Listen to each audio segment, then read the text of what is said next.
Hello everyone, అందరికీ నమస్కారం. Welcome to my YouTube channel Kaivalya చేయముల్లా. ఏంటి సారి అమ్మ కాకుండా నేను వచ్చానని అనుకుంటున్నారా? లాస్ట్ వీక్ అమ్మ పెట్టిన అన్నవరం వ్లాగ్ లెంత్ చూసి మీరందరూ అమ్మ బాబాయ్ ఏంటి ఇంత లెంత్ అని అనుకొని ఉంటారని నాకు తెలుసు. అందుకే ఈసారి అమ్మని సైడ్ చేసి నేనొచ్చానంటే వీడియో షార్ట్ అండ్ స్వీట్ గా అయిపోగొట్టేస్తానన్నమాట. అమ్మలానే ఎక్కువ లెంత్ తీసుకోను, భయపడకండి. ఈ మధ్య నాలాంటి చిన్న చిన్న 1 year లోపు బేబీస్ కి మంత్లీ బర్త్డేస్ ట్రెండ్ అయిపోయింది కదా. రీసెంట్ గా నేను నా 4 months కంప్లీట్ చేసుకొని 5th month కి ఎంటర్ అయ్యా అన్నమాట. సో అమ్మ నా 4 months నా మంత్లీ బర్త్డేస్ ఎలా సెలబ్రేట్ చేసిందో మీతో షేర్ చేసుకోవాలని అనుకుంటున్నాను. అందుకే ఈ వీడియో. నా ఫస్ట్ మంత్ బర్త్డేకి దసరా థీమ్. మా అమ్మకి విజయవాడ కనకదుర్గమ్మ తల్లి అంటే విపరీతమైన భక్తి, ఇష్టం, ప్రేమ. ఇలా చెప్పుకుంటూ పోతే బోల్డ్ అన్ని వెళ్ళిపోతూనే ఉంటాయి.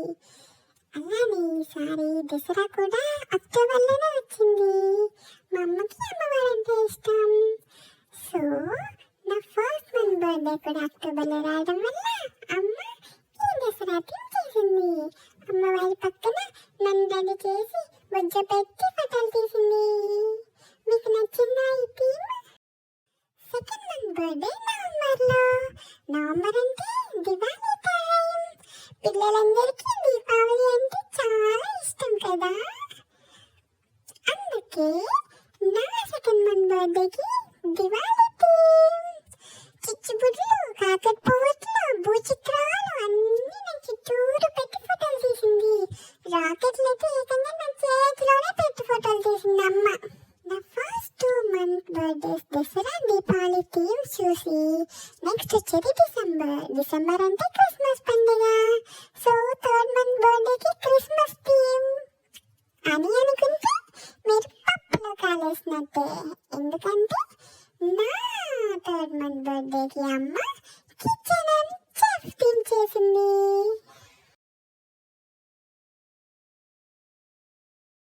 నాకైతే ఇది భలే కలర్ఫుల్ గా అనిపించింది. మీకు ఎలా అనిపిస్తుంది? చేతులు చపాతీ కర్ర క్యారెట్ పట్టుకొని బాగున్నానా నేను? ఇవి నా ఫస్ట్ 3 months బర్త్డే థీమ్స్. ఇప్పుడు 4th month బర్త్డే థీమ్ చూపినా? ఆగండి. ఫస్ట్ 3 months బాగానే జరిగిపోయాయి. కానీ 3rd month నుంచి 4th month కి వెళ్ళే దారిలో ఇంకా బోల్డ్ అని జరిగాయండి. అవేంటో చెప్పనా మీకు? చెప్పేస్తున్నా. 3rd month అయిపోయిన 10 రోజులకి నేను 100 days మైల్ స్టోన్ కి రీచ్ అయ్యానని చెప్పేసి 100 days చేసింది. అదైపోయిన 4 days కి నేను బోర్ల పడ్డాను. బోర్ల పడ్డానని బొబ్బట్ల పండుగ చేసింది. కష్టపడి బోర్ల పడింది నేనా. బొబ్బట్లు మాత్రం వీళ్ళందరూ తినేశారు. ఒక్క ముక్క కూడా పెట్టలేదు నాకైతే. అదైపోయినా 5 రోజులకే క్రిస్మస్. అందుకని క్రిస్మస్ థీమ్తో ఫోటోషూట్ చేసింది అమ్మ. శాంతా డ్రెస్ లో బాగున్నాను నేను. ఈ Santa only hugs and kisses gifts గా ఇవ్వగలదు, ఇంకేమీ ఇవ్వలేదు. అవైతే ఇస్తాను బోళ్ళని మీ అందరికి. Hugs and kisses. క్రిస్మస్ అయిపోయిన 1 week ఏమొస్తుంది? కొత్త సంవత్సరం, న్యూ ఇయర్. అందరికీ wish you happy new year అండి. వెల్కమ్ 2024.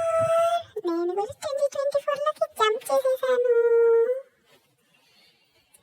ఇలా 3rd month అయిపోయిన తర్వాత 100 days అని, బోర్ల పడ్డానని, క్రిస్మస్, న్యూ ఇయర్ ఇలా అయిపోతూనే ఉన్నాయి. చూడగా నా 4th month బర్త్డే కూడా వచ్చింది.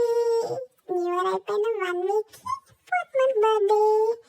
ఈ మంత్ బర్త్డేకి అమ్మ సంక్రాంతి థీమ్ చేసింది.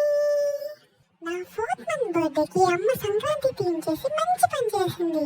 ఎందుకనంటారా, ఇప్పుడు సంక్రాంతి థీమ్ కాకుండా ఏ థీమ్ చేసినా కానీ ఇంకో వారంలో పండుగ ఉంది కాబట్టి అప్పుడు అయినా సంక్రాంతి థీమ్ చేసింది. సో 2 సార్లు కాకుండా ఒక్కసారితో పని అయిపోయింది బర్త్డేకి సంక్రాంతి థీమ్ చేయడం వల్ల. ఇంకా పండక్కి అరిసెలు, చక్రాలు, బూరెలు, కారపూస ఇవన్నీ వండుకొని తినడమే పని. మా అమ్మకి first month birthday Dasara theme and Bobbatla event అంటే చాలా ఇష్టం అంట. మా నాన్నకేమో 4th month birthday Sankranti theme అంటే ఇష్టం అంట. మరి నాకేమో దీపావళి ఇంకా మాస్టర్ చెఫ్ థీమ్ ఈ 2 అంటే ఇష్టం. మాకేమేమి ఇష్టమో చెప్తాం కదా. ఇప్పుడు మీకేమేమి ఇష్టమో కామెంట్ సెక్షన్ ద్వారా నాకు చెప్తారా? మీ అందరికీ ఏ ఈవెంట్స్ నచ్చాయో తెలుసుకోవాలనుంది. వీడియో చూసిన వాళ్ళందరూ వీడియో అయిపోయాక మీకు ఏ ఈవెంట్ నచ్చిందో నాకు కామెంట్ సెక్షన్ ద్వారా చెప్తారా ప్లీజ్? నేను అమ్మ మీ కామెంట్స్ కోసం వెయిట్ చేస్తూ ఉంటాం. మీకు కనుక ఈ వీడియో నచ్చితే లైక్ చేయండి. నా వీడియోస్ ఇంకా చూడాలి అనుకుంటే కైవల్య చెల్లిగుండ్ల ఛానల్కి